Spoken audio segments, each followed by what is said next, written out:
অবশেষে বন্ধুরা শুরু হয়ে গেল ইসরায়েল আর হামাসের মধ্যে যুদ্ধবিরতি চুক্তি। গতকাল ইন্টারন্যাশনাল রেড ক্রসে এসে 3 জন ইসরায়েলিকে মুক্ত করলো হামাস, এবং এর পরিবর্তে সন্ধেবেলায় 90 জন প্যালেস্তিনীয় বাসিন্দাদের মুক্ত করলো ইসরায়েলের সেনা। 3টি দফায় এই যুদ্ধবিরতি চুক্তি সম্পন্ন হবে, যার মধ্যে প্রথম ফেজ গতকাল 19শে জানুয়ারি 2025 শুরু হলো। এর মধ্যে প্রথম ফেজে 33 জন ইসরায়েলিকে মুক্ত করবে হামাস, পরিবর্তে 1900 প্যালেস্তিনীয় বাসিন্দাদের মুক্ত করবে নেতানিয়াহুর সরকার।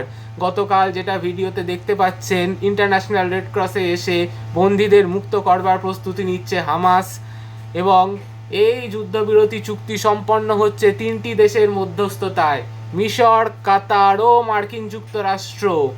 নমস্কার বন্ধুরা, আমি তীর্থ, আর আপনাদের দেখাচ্ছি ইসরায়েল আর হামাসের যুদ্ধবিরতি চুক্তির 15 মাসের যুদ্ধের পরে ইসরায়েল আর হামাসের মধ্যে যুদ্ধবিরতি চুক্তি শুরু হয়ে গেল কার্যকারিতা। এবং গতকাল দেখতে পাচ্ছেন যে যুদ্ধবিরতি চুক্তি সিজ ফায়ার নিয়ে অত্যন্ত উৎসাহিত প্যালেস্তাইনের বাসিন্দারা। প্রথম দফায় 33 জন ইসরায়েলির মুক্তি এবং 1900 প্যালেস্তিনীয় বাসিন্দা।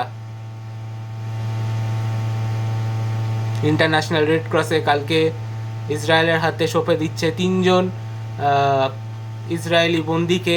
পরের দিন আরও 4 জন ইসরায়েলি বন্দীদের মুক্ত করার কথা শোনা যাচ্ছে হামাসের পক্ষ থেকে, এবং তার পরিবর্তে ইসরায়েলও মুক্ত করবে।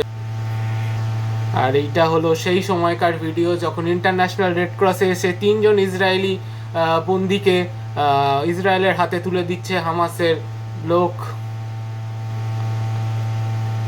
আর তারপরেই সেখানে তাদের স্বাস্থ্য পরীক্ষা করা হয় এবং তার পরক্ষণে নিয়ে আসা হয় ইসরায়েলে তাদের। আর সেই সময় যখন প্রথম 3 যুদ্ধবন্দী তারা নিজেদের পরিবারের সাথে এসে দেখা করছে, আবেগে প্রথম দেখা 15 মাস যুদ্ধবন্দী অবস্থায় থাকার পর ভিজুয়ালস মধ্য এশিয়ার সংবাদ মাধ্যম সেই মাহেন্দ্র খানের ভিডিও রেকর্ড করেছে। 3টি ফেজে যুদ্ধবিরতি চুক্তি সম্পন্ন হবে।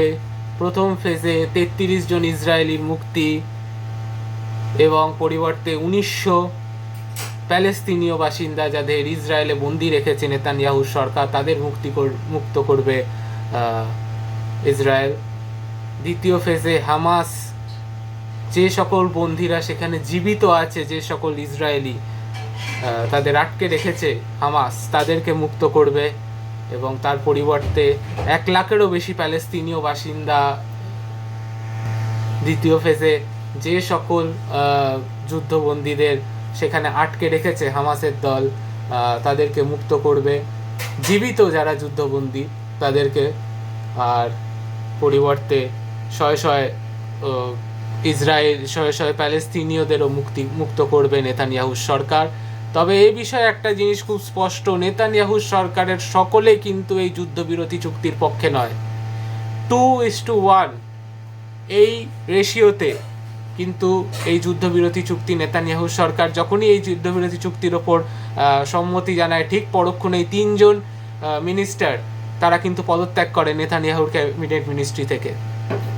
তো সুতরাং একটা জিনিস খুবই স্পষ্ট, এই যুদ্ধবিরতিতে পুরোপুরি সম্মত নয় ইসরায়েল, এবং নেতানিয়াহুর স্পষ্ট বার্তাও আছে, কোনো রকমভাবে হামাস এই যুদ্ধবিরতি চুক্তির শর্তের কোনো রকম খেলাফ করলে সঙ্গে সঙ্গেই সৈন্যদের পুনরায় কার্যকর করবে ইসরায়েল। তো এটাই ছিল আজকের একটা বড় আপডেট, যেটা আজকে আমাদের রাজ্যে নির্যাতিতার বিচারের দরুন খুব একটা আসেনি সামনে। গতকাল থেকেই এটা এই বড় আপডেটটা খবরের শিরোনামে ছিল, আন্তর্জাতিক খবরের শিরোনামে অবশ্যই। ভিডিওটা যদি আপনাদের ইনফরমেটিভ লেগে থাকে তাহলে অবশ্যই লাইক আর শেয়ার করে দেবেন, আর সাবস্ক্রাইব করবেন তীর্থস ব্লগ চ্যানেলটাকে। আর আজকে সত্যি সত্যি মহামান্য বিচারক যেটা রায় দিয়েছেন সেটা আইনের কোন ধারায় 64, 66 আর 101-3 ধারায় আমৃত্যু যাবজ্জীবন দিয়েছেন সঞ্জয় রায়কে, সেটা বিচার ব্যবস্থা যেটা ঠিক বুঝেছে করেছে। তবে আমাদের বিচার ব্যবস্থার কিছু টার্ম নিয়ে সত্যি সত্যিই আমাদের ভাবা দরকার, কারণ বিরল থেকে বিরলতম, এটাকে যদি বিরল থেকে বিরলতম ঘটনা না বলে তাহলে আর কোনটাকে বলে আমার জানা নেই। একজন চিকিৎসক পড়ুয়াকে তার কর্মস্থলে ঢুকে ধর্ষণ আর খুন করে যাবে আর এটাকে বিরল থেকে বিরলতম ঘটনা বলবে না, এটার আমার মনে হয় আমাদের জুডিশিয়ারি সম্বন্ধে আমাদের আরেকবার ভেবে দেখা দরকার, মানে কিছু টার্ম সম্বন্ধে অবশ্যই। আজকের মতো এখানেই শেষ করলাম। সাবস্ক্রাইব করবেন আমাদের চ্যানেলটাকে। Good night.